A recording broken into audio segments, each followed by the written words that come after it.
Assalamualaikum warahmatullahi wabarakatuh. Alhamdulillah, para pemirsa, para pengikut, dan para pecinta channel YouTube MZT Malang Raya dimanapun Anda berada. Alhamdulillah, kita bisa melanjutkan pembahasan-pembahasan kita, kajian-kajian kita, terutama kajian kita yang masih fokus membahas tentang fikih seputar talak. Yang mana pada beberapa video sebelumnya kita membahas tentang seperti apakah itu yang disebut dengan talak sunni, kemudian talak bid'ai, dan begitu juga kita telah membahas tentang talak yang bukan sunni dan juga bukan bid'ai. Dan dalam pembahasan tersebut juga sekaligus kita membahas tentang beberapa hukum tentang talak itu sendiri. Talak ada kalanya dia berhukum wajib, talak ada kalanya juga dia berhukum sunnah, ada kalanya juga dia itu hukumnya mubah, dan ada kalanya talak itu makruh, bahkan talak itu sendiri kadang bisa jadi berhukum haram.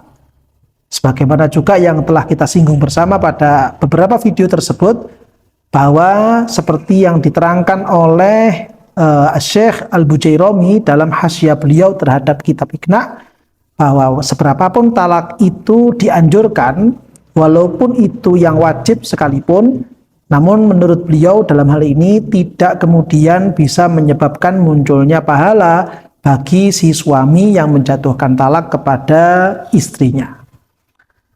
Maka dari situ kita saat ini telah masuk pada pembahasan talak dalam pasal yang baru, yaitu pasal yang menerangkan tentang talak segi jumlah, talak segi hitungannya. Karena memang menurut pandangan mazhab Syafi'i, talak itu talak ukurnya adalah dari kondisi si suami.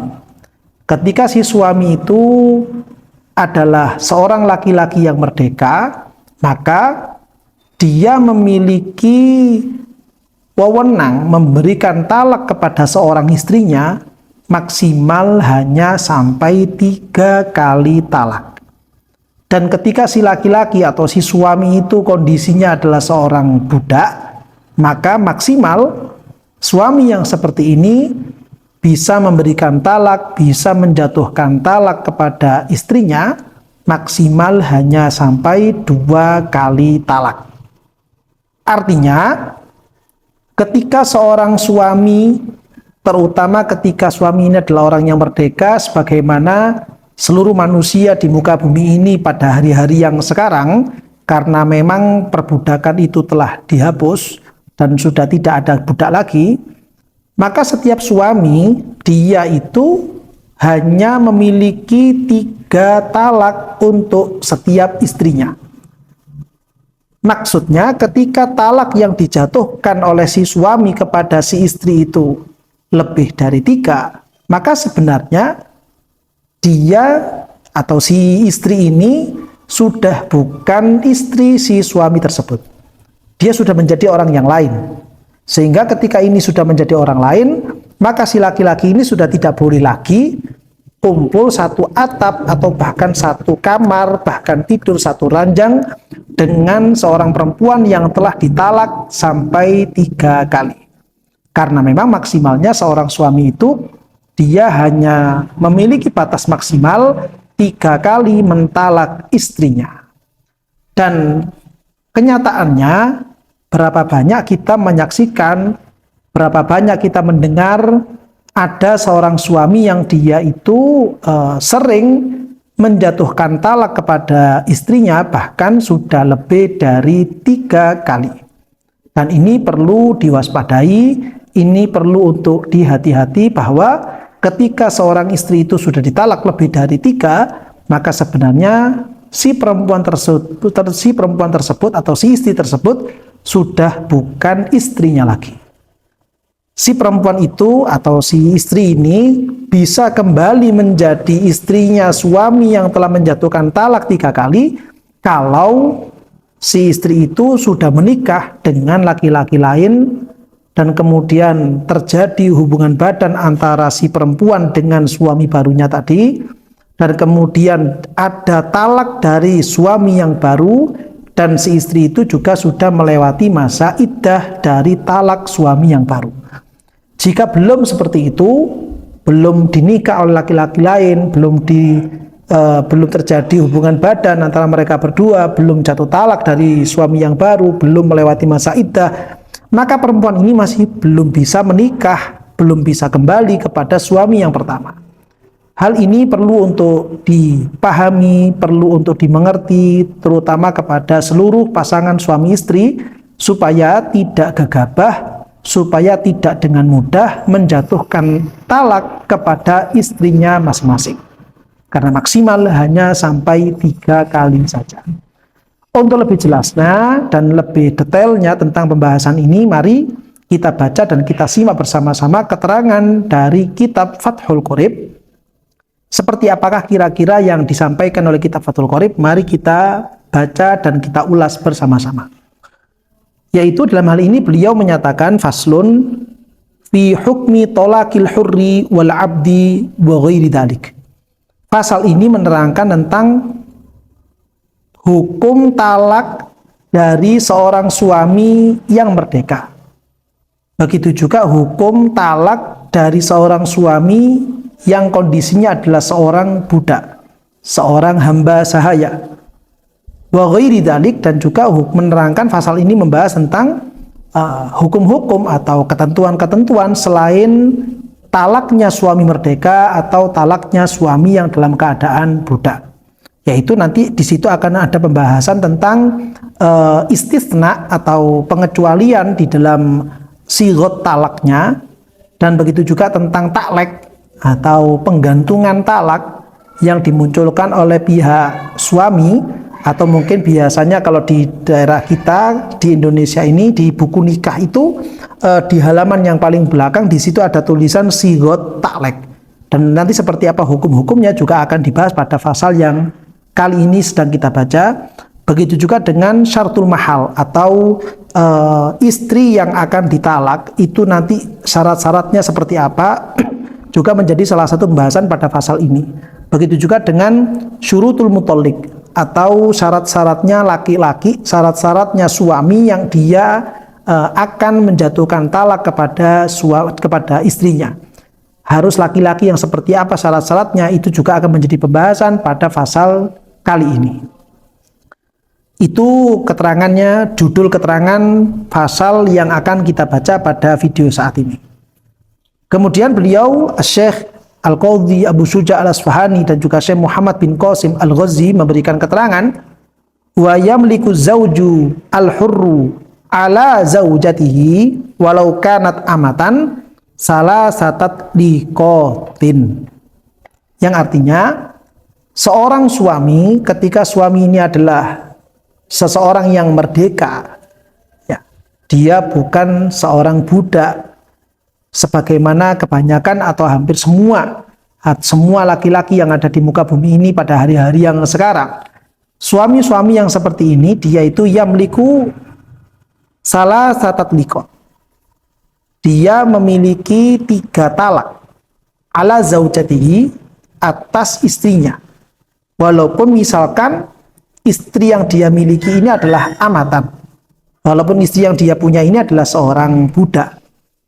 Jadi ketika kita ini sebagai seorang laki-laki yang merdeka, lalu kemudian kita itu berumah tangga dan memiliki istri, maka kita sebagai laki-laki, kita sebagai seorang suami, kita hanya diberikan kesempatan 3 kali talak terhadap istri kita masing-masing.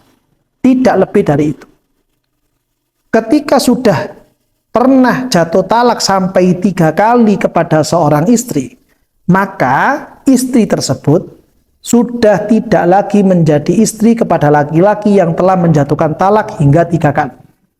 Karena memang batas maksimalnya adalah 3. Bahkan seandainya saja si suami itu memunculkan omongan, si suami itu memunculkan lafaz, si suami itu memunculkan redaksi kepada istrinya dengan talak itu berjumlah taruhlah misalkan 70, misalkan kamu saya talak 70, kamu saya talak 100 kali, kamu saya talak 1000 kali, misalkan seperti itu.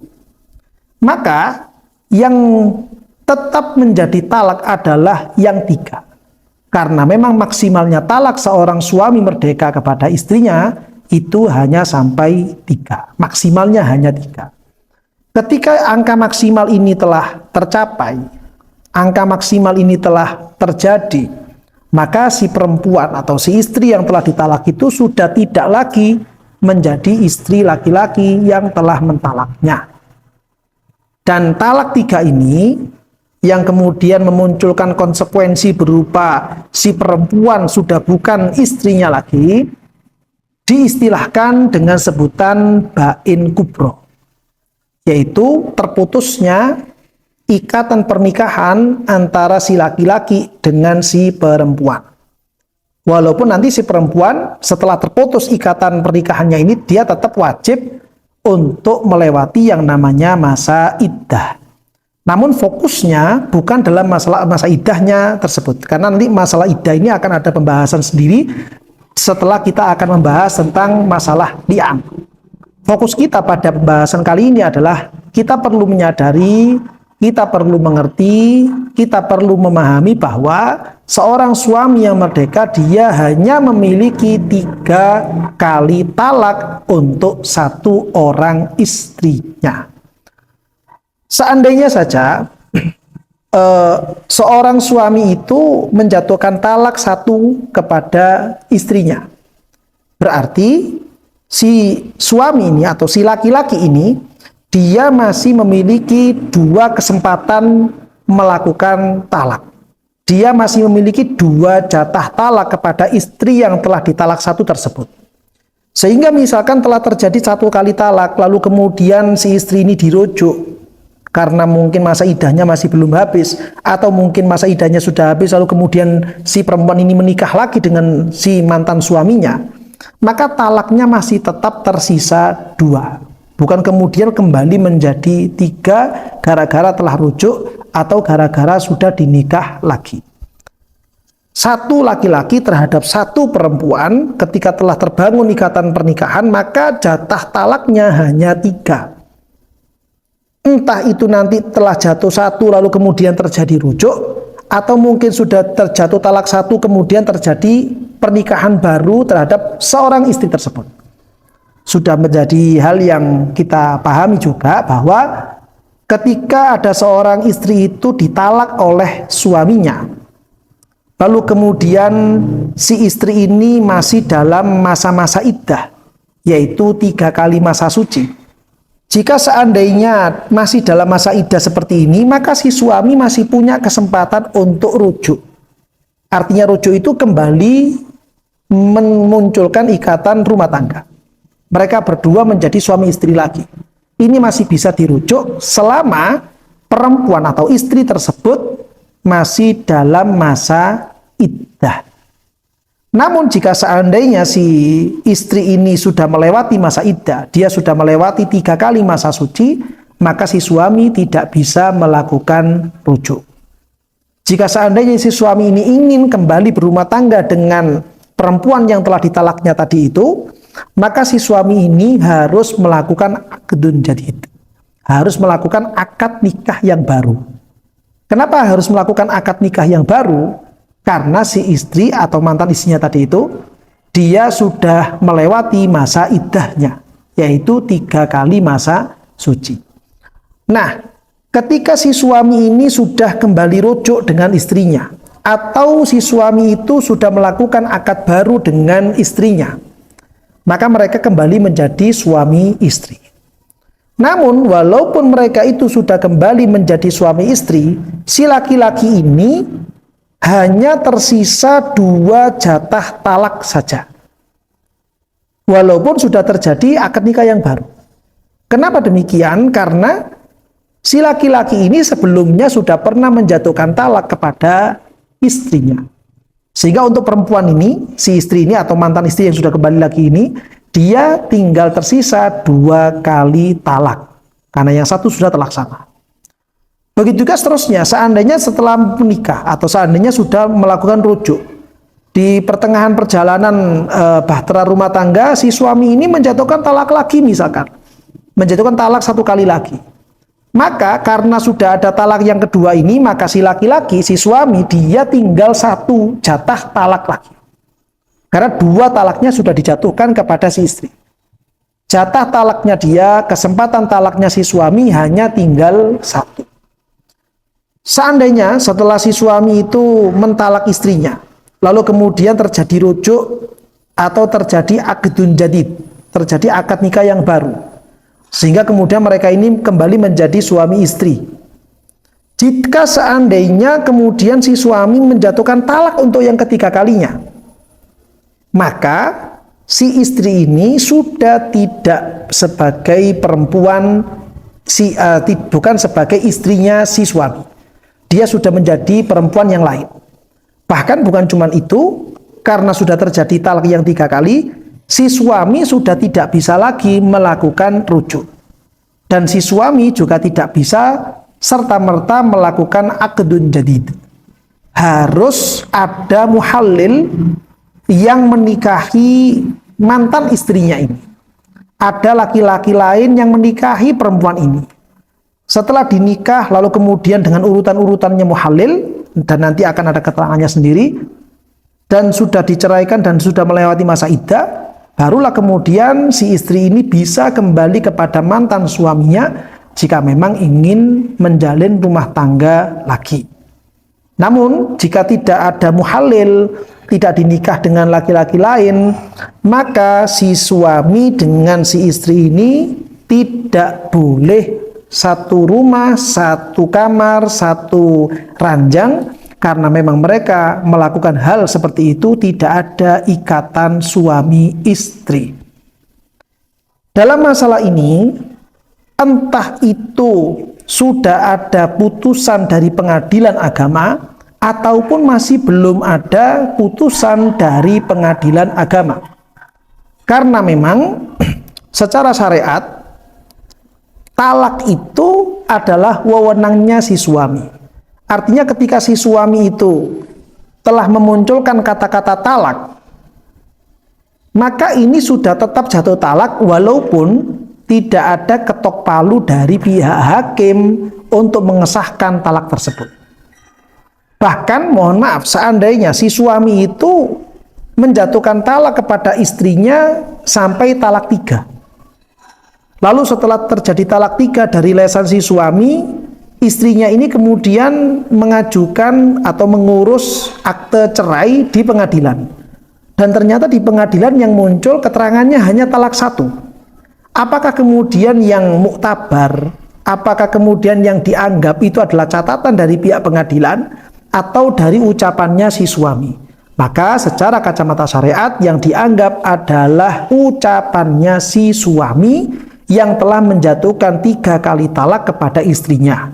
Walaupun di dalam akte cerai yang muncul itu tertulis 1 kali talak. Tapi karena suaminya itu sudah memunculkan 3 kali talak, maka yang terjadi adalah 3 kali talak, bukan yang tertulis hitam di atas putih dari pencatatan pengadilan agama. Nah, ini penting untuk diperhatikan oleh semuanya, supaya kita semuanya bisa berhati-hati di dalam melontarkan dan mengucapkan kata-kata kepada istri kita masing-masing, terutama ketika kata-kata tersebut, ketika ungkapan-ungkapan itu punya kaitan-kaitan dengan masalah cerai. Baik itu secara soreh atau itu secara kinayah, yang pembahasannya sudah kita bahas pada beberapa video yang sebelumnya. Ini penting untuk diperhatikan, ini penting untuk dipahami supaya kita tidak gegabah dalam masalah ini. Perlu kita jaga bahtera rumah tangga kita. Perlu kita bimbing bagaimana kita merawat rumah tangga kita masing-masing. Jangan sampai kemudian kita sebagai seorang suami, begitu gampangnya, begitu ringannya kita memunculkan kata-kata cerai, memunculkan kata-kata talak kepada istri kita masing-masing. Banyak hal yang perlu kita pikirkan, banyak hal yang perlu kita timbang-timbang ketika muncul yang namanya perceraian. Bagaimana dengan nasib istri kita, bagaimana dengan nasib anak-anak kita, dan seterusnya dan seterusnya. Ada banyak hal yang perlu kita pikirkan. Sehingga kita sebagai laki-laki sangat dituntut untuk bisa menjadi seorang suami yang bijaksana kepada istrinya masing-masing, kepada keluarganya masing-masing, atau kepada keluarga mertua kita masing-masing. Seandainya memang ada perilaku-perilaku yang kurang menyenangkan dari istri-istri kita, seandainya memang ada seperti itu, maka perlu kita ingat-ingat juga bahwa Allah Subhanahu wa Ta'ala telah memberikan banyak kenikmatan yang datang kepada kita melalui keberadaan istri kita di rumah. Merekalah yang menjadi wasilah datangnya kebaikan-kebaikan tersebut yang telah diberikan oleh Allah Subhanahu wa Ta'ala kepada kita. Merekalah wasilahnya, merekalah penyebabnya sehingga kita bisa mendapatkan banyak kebaikan.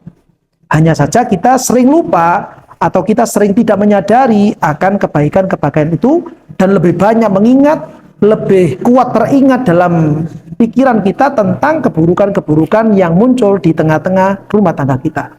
Dari sini, melalui kesempatan video ini, marilah kita saling introspeksi diri, menoleh kepada diri kita masing-masing, dan kita meminta kepada Allah Subhanahu wa Ta'ala, mudah-mudahan rumah tangga kita, keluarga kita senantiasa diberikan ketenangan, diberikan kerukunan, diberikan ridho oleh Allah Subhanahu wa Ta'ala, dengan cara kita senantiasa mengikuti ajaran Gusti Kanjeng Nabi Muhammad sallallahu alaihi wasallam dan tunduk patuh kepada syariatnya Allah Subhanahu wa Ta'ala, dan mudah-mudahan kita semuanya bisa mendapatkan syafaat dari Rasulullah sallallahu alaihi wasallam. Amin ya rabbal alamin.